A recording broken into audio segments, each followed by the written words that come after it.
Bonjour à tous, on se retrouve enfin pour la finalisation de ce contrôleur qui a pris un petit peu d'embonpoint. Il fait maintenant 16 par 22 par 13 cm, il peut gérer 6 moteurs, toute la connectique est regroupée sur la face arrière et il est entièrement géré sous flux NC dont nous verrons le paramétrage dans la prochaine vidéo. En façade, vous pouvez brancher une prise USB, vous avez une carte micro SD et même un bouton qui vous permet de faire un retour home machine automatiquement. On va même usiner la face inférieure en aluminium pour un meilleur refroidissement des steppers. Et pensez à vous abonner parce que vous allez voir qu'il est compatible RapidChamp, mais on peut également connecter l'interface OpenBit et installer un accessoire sur un fluide dial qui permet de la piloter intégralement à la main.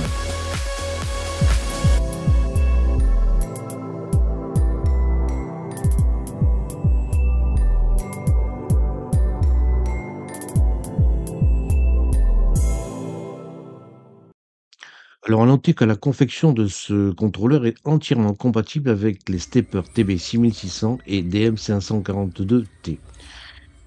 Nous allons avoir besoin d'usiner des plaques d'acrylique. Vous trouverez les plans téléchargeables dans la description de la vidéo.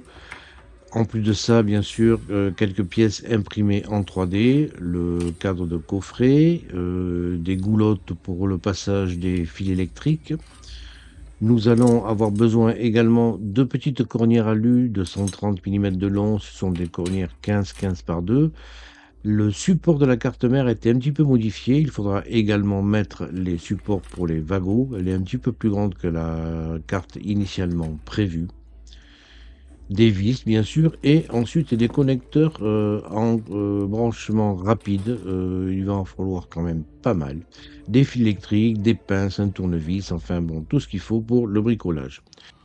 Alors, les borniers sont un petit peu spécifiques. Ils sont en 3 parties. Vous avez une partie qui vient se fixer sur la façade extérieure, une deuxième partie qui vient s'insérer par l'intérieur et qui vient bloquer le système. À noter qu'il n'y aura aucune soudure à faire. Tous ces borniers, vous connectez les fils directement avec un tournevis. Une fois que les deux pièces sont en place, il faudra veiller à pousser un petit peu cette petite pièce qui permet de solidariser les deux pièces l'une avec l'autre. Et enfin, vous aurez la prise externe qui va relier vers votre CNC. Voilà, il y a la possibilité également de visser cette pièce pour plus de sécurité.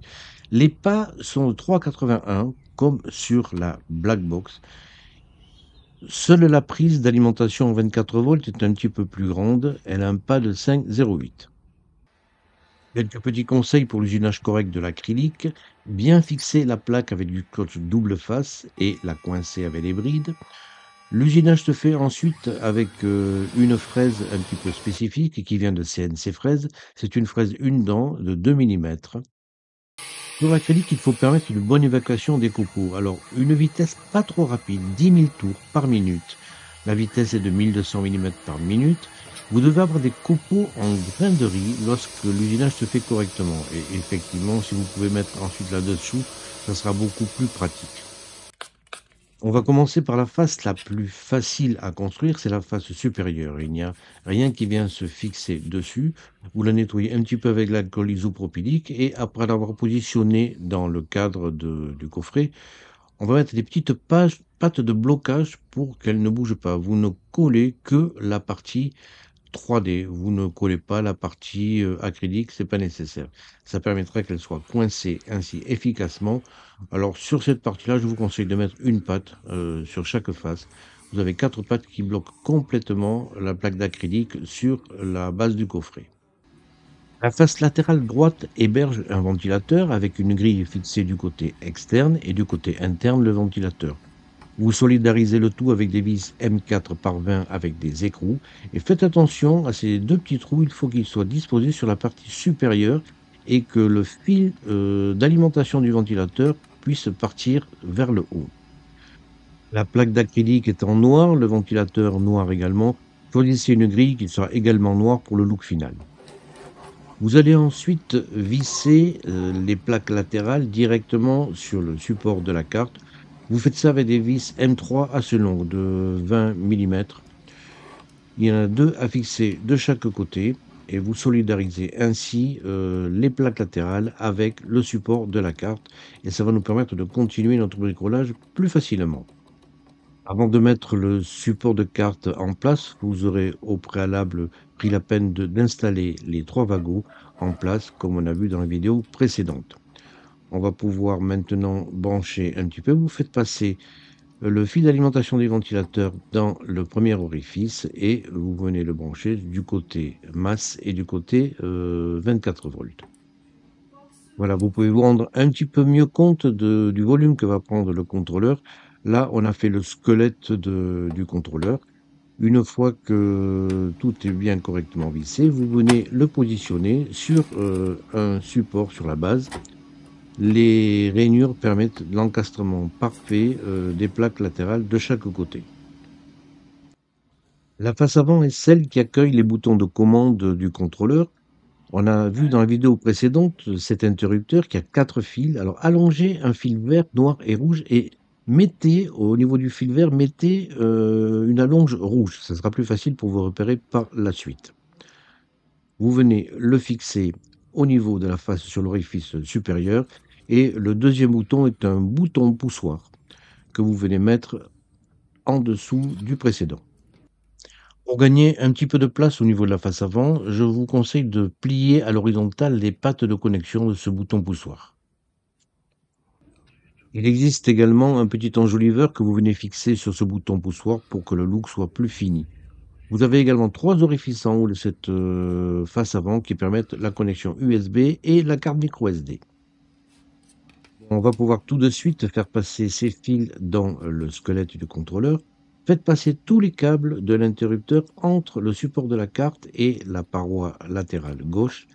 Et dans le premier orifice, insérez les 2 fils qui sont reliés au bouton poussoir. On va essayer d'individualiser un petit peu tout le passage de fil pour éviter les interférences. La goulotte va vous permettre le passage de tous ces fils. Elle va être positionnée contre la paroi gauche. Dans l'orifice qui est prévu, faites glisser les 4 fils de l'interrupteur pour les faire ressortir sur le dessus de la goulotte et elle va venir se positionner sur le support de la carte. Au niveau des parties qui accueillent les vis sur le support de la carte, vous avez des petits méplats. Sur ces méplats, vous allez disposer un petit point de colle de manière à coller la goulotte sur le dessus. Vous venez ensuite positionner la goulotte complètement contre la face latérale gauche et contre la face avant. Positionnez-la bien en place et vous pressez pendant quelques secondes de manière que la colle agisse. Vous allez ensuite mettre tous les fils de l'interrupteur dans la gouttière, sauf celui qui n'a pas été rallongé. Alors mettez-la, la gouttière, vous allez voir, il y a 2 passages de fil. Mettez-la dans le passage où il y a l'orifice. Le 4e fil est laissé libre, on va voir ça à l'étape suivante. Le premier fil qu'on va brancher va être l'alimentation générale du contrôleur. Alors vous prenez le bornier où vous avez vissé 2 fils, un rouge et un noir. Et le fil rouge, vous venez le mettre au niveau d'un wagot à 2 emplacements. Et le fil qui est resté libre de l'interrupteur, vous venez l'insérer dedans. Vous faites glisser ensuite le wagot dans le passage des câbles de l'interrupteur. Le deuxième fil, le fil noir, vous venez le connecter directement sur le wagot de la masse.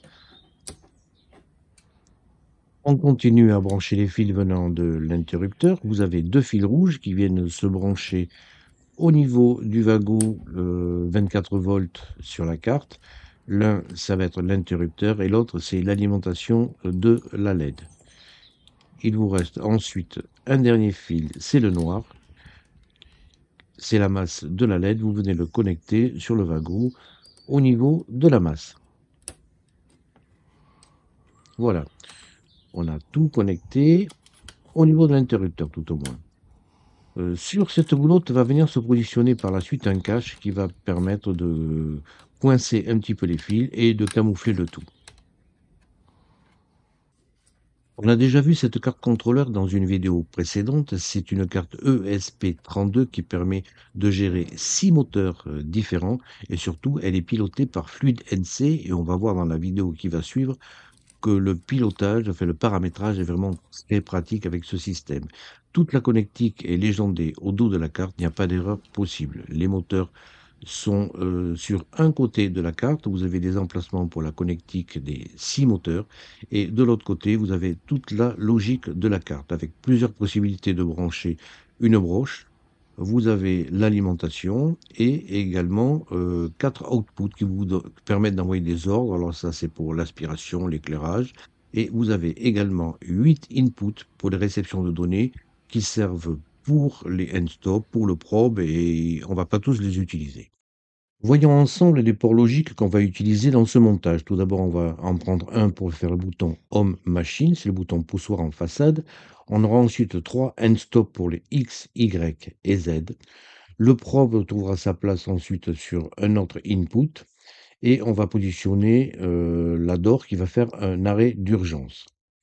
Du côté des commandes, on va utiliser l'aspiration, c'est le port coolant. On positionne la carte mère dans sa position finale. Le premier connecteur qu'on va brancher, c'est celui qui vient du bouton poussoir et qui va déclencher en Home Machine par un simple appui dessus.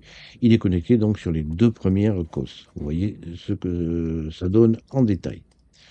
Bon, mais là, on va le retirer pour l'instant et connecter tout le reste. On va utiliser du fil 22 AWG qui est ni trop gros, ni trop fin pour toutes les connexions. Par contre, on ne va pas pouvoir mettre des connecteurs à sertissage rapide. En effet, les cosses sont beaucoup trop petites, donc vous torsadez un petit peu les fils et vous faites un étamage de chaque extrémité de fil que vous allez brancher sur la carte. L'insertion se fait ainsi très facilement et sans risque de faux contact puisque tous les fils sont soudés entre eux. Pour plus de facilité dans le montage, mettez la carte mère à plat sur votre bureau et vous allez visser tous les fils pour le end-stop et le probe. Alors chaque connexion comprend un fil, prenez peut-être des couleurs différentes pour les repérer, et le deuxième fil sera vers le ground, c'est ce qui est écrit sur la carte. Il faut 2 fils donc pour chaque connexion. Voilà, vous avez ainsi branché le X, Y, Z et le probe. Ça vous fait déjà 8 fils de connectés sur la carte. Ensuite, on va positionner le DOR qui vient donc trouver sa place après les fils de X, Y, Z. Et vous avez le port coolant qui, lui, va déclencher l'aspiration automatique. Vérifiez bien que tous les fils sont connectés correctement en vérifiant les inscriptions au dos de la carte. Alors, pour vous y repérer tout de suite dans cet enchevêtrement de fils, à chaque extrémité, vous branchez un connecteur et vous le légendez en mettant les initiales X, Y, Z, probe, DOR, coolant, enfin, etc. de manière que vous ne vous trompiez pas. Vous avez ainsi tous vos fils qui sont référencés. Ils vont trouver leur place dans la deuxième partie de la goulotte, c'est celle qui contient les petites encoches, et ça permettra de faire venir les fils depuis la carte mère et de les connecter tout en les recouvrant par la suite pour que ça soit plus propre et plus sécurisé. On va utiliser toutes les options possibles qu'offre cette carte, à savoir la possibilité d'avoir des LED qui s'allument au niveau des end-stop et du probe. Pour ceci, vous branchez un fil rouge au niveau du 3e slot, c'est le slot central sur chaque connecteur X, Y, Z et probe, et vous venez brancher la deuxième extrémité de fil sur le wagon qui va contenir, enfin, qui va envoyer du 5 volts. On se retrouve avec 4 fils, un pour le X, Y, Z et le probe, et l'alimentation se fait par un connecteur central au niveau de la carte sur lequel vous avez fait une petite prise. Lorsque vous avez tout branché correctement, vous agencez un petit peu les câbles pour que tout passe au niveau de la goulotte et qu'il n'y ait pas de risque de faux contact entre les différents câblages. Sur ce contrôleur, uniquement 3 end-stop ont été connectés, le X, Y et Z, mais pour que la machine se retrouve, il faudra fixer les dimensions du plateau de travail et activer les soft limits. Notez également que le fil rouge qui allume la LED est situé sur le plot central. Il est cependant tout à fait possible d'installer des unstops à chaque extrémité. Il suffira à ce moment-là de les brancher en parallèle, l'un fixant la limite max et l'autre la limite minimum. Bon, tout est branché au niveau de la carte mère. Il ne reste plus qu'à insérer les borniers dans la face arrière. Vous les insérez et vous les enfoncez à fond. et vérifiez bien que, il ne puisse pas ressortir. Alors vous avez 3 fils qui sont branchés sur le X, Y, Z et probe et 2 fils au niveau du coolant et de la door. Voilà un petit peu ce que donne votre système une fois terminé. Tous les connecteurs de la partie droite sont réalisés. La carte offre plusieurs possibilités pour connecter la broche. On va utiliser le système 0-10 volts en se branchant sur ce connecteur. Vous avez 5 fils à mettre, un fil noir qui va à ground et qui est relié par un pont à commun. Vous avez le fil rouge qui va à 0,10 volts et un fil qui va à marche horaire et un autre marche anti-horaire. Au niveau du bornier, si vous branchez les fils comme montré sur la vidéo, vous avez la connectique qui est entièrement similaire à celle que vous trouvez sur la black box. Voilà, tous les branchements ont été réalisés. Vous voyez qu'avec tous ces fils connectés, ben, le système reste quand même assez propre. Vous avez tous les connecteurs qui sont branchés et qui sont isolés. Il n'y a pas des fils qui courent partout sur la carte, on peut s'y retrouver facilement. Vous avez utilisé des fils de couleurs différentes pour vous y retrouver plus facilement pour la maintenance. La broche trouve sa place sur un connecteur spécifique et les wagots, vous voyez, ils sont pratiquement tous pleins. Alors, un petit conseil quand même, les cosses qui doivent récupérer un côté positif et la masse, mettez un petit point rouge du côté 24 volts ou du côté positif. Hein, vous voyez, au niveau du coolant, au niveau de la broche et surtout au niveau du 24 volts, faites un petit point rouge pour vous y repérer. Bon, toute la partie haute a été connectée. Maintenant, on va mettre les steppers. Alors, retirez la face latérale droite et débranchez le ventilateur. Vous dévissez la carte mère et veillez à ce que les faces avant et arrière aient un petit peu de jeu. Ça va nous permettre de travailler plus facilement pour l'installation de ces steppers. On va également réaliser la partie inférieure en aluminium. Sur la Genmitsu, ça ne pose pas de problème. On va utiliser de la micro-lubrification pour gérer l'aluminium et je vous conseille d'utiliser des fraises de bonne qualité. CNC Fraises vous fournit des fraises DLC qui sont vraiment fantastiques, très précises, qui coupent l'aluminium comme du beurre et très résistantes. Vous n'aurez aucun souci en employant ces fraises-là. Les steppers installés sur le premier contrôleur sont des TB6600, mais qui ont l'inconvénient de chauffer un petit peu. Et on va employer des modèles un petit peu plus performants, les DM524T. Ils sont un peu plus grands en hauteur et en largeur, mais en épaisseur, ils sont beaucoup plus fins, ce qui va nous permettre d'installer 6 steppers grand modèle dans le boîtier, alors qu'on ne pourra en mettre que 4 pour les 6600. Le branchement des borniers est indiqué en façade, vous retrouvez toutes les indications. Vous avez même la possibilité de mettre une alarme en cas de problème, mais on ne va pas le gérer cette fois-ci, bien que FluidNC puisse le faire. Le paramétrage se fait avec des micro-switches et les références de ces micro-switches se retrouvent également en façade. Pour la Genmitsu, on va mettre 2,8 ampères. Vous avez un switch 4 que je laissais sur off. Je ne sais pas très bien à quoi il sert, mais bon. Et les steps, on va les régler sur 1600. Ce qui fait qu'au niveau des switches, vous avez on-on les deux premiers et on-on les deux derniers. Ils vont trouver leur place sur la base alu qui est utilisée surtout pour le refroidissement de ceux-ci. En effet, le radiateur est posé sur l'aluminium. Là, je n'en ai mis que 5. Je ne pense pas que je vais en mettre 6 sur ma machine.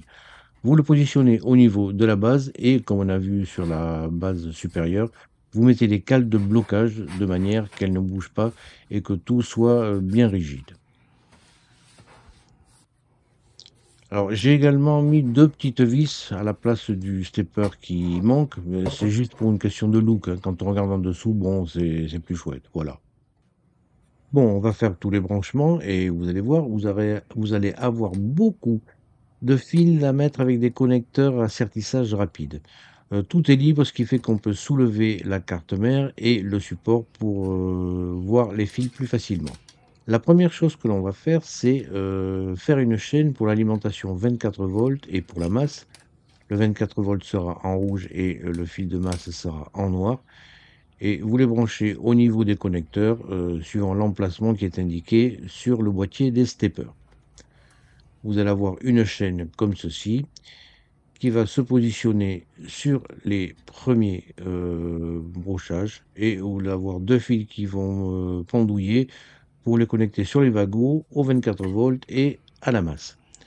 Les moteurs sont connectés avec des câbles 18 AVG. Alors, branchez les bobines sur deux fils adjacents, une bobine d'un côté, l'autre bobine de l'autre. Alors, pour voir si vous avez une bobine, vous mettez juste un ohm-mètre et s'il bouge, c'est que vous avez deux fils d'une bobine.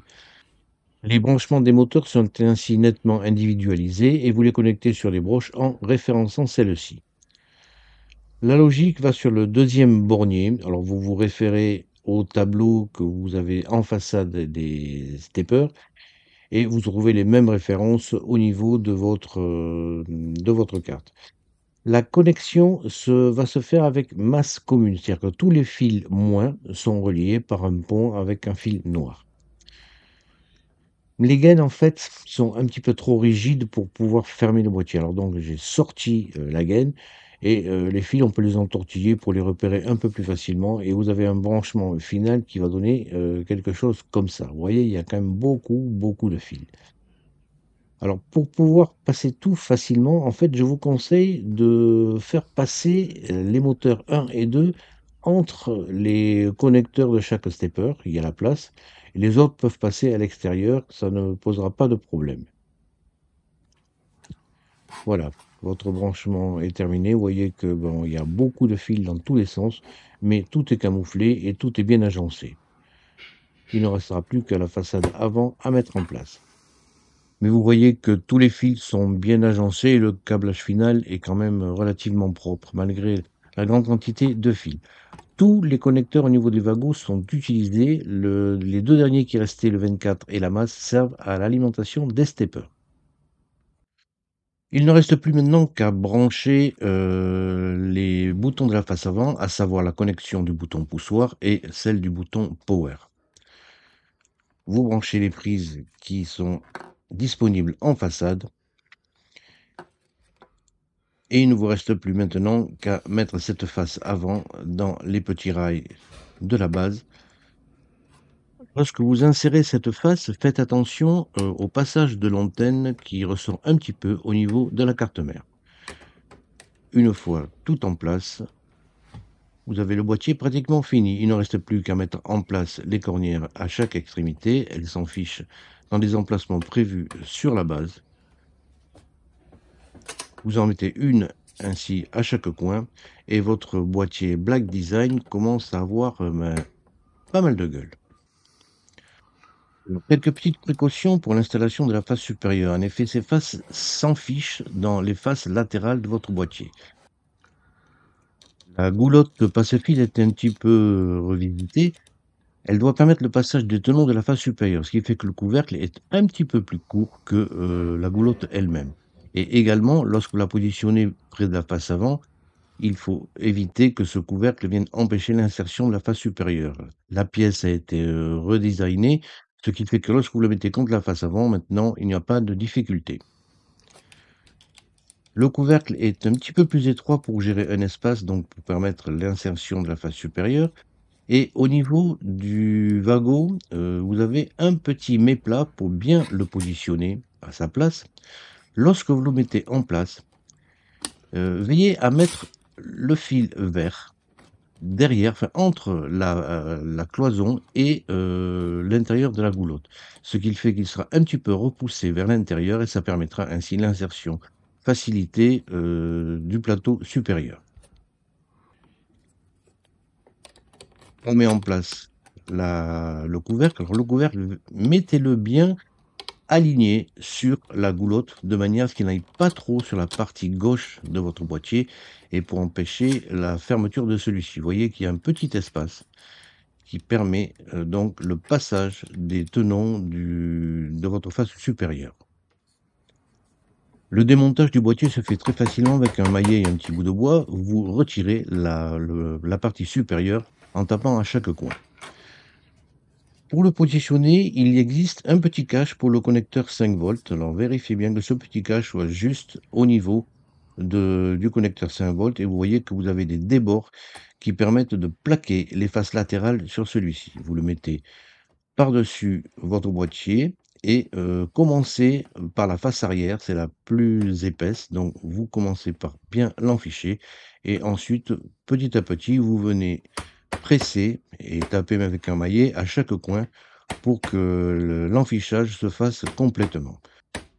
Ceci fait, vous venez tapoter sur toute la périphérie de la surface supérieure pour que l'enfichage se fasse correctement.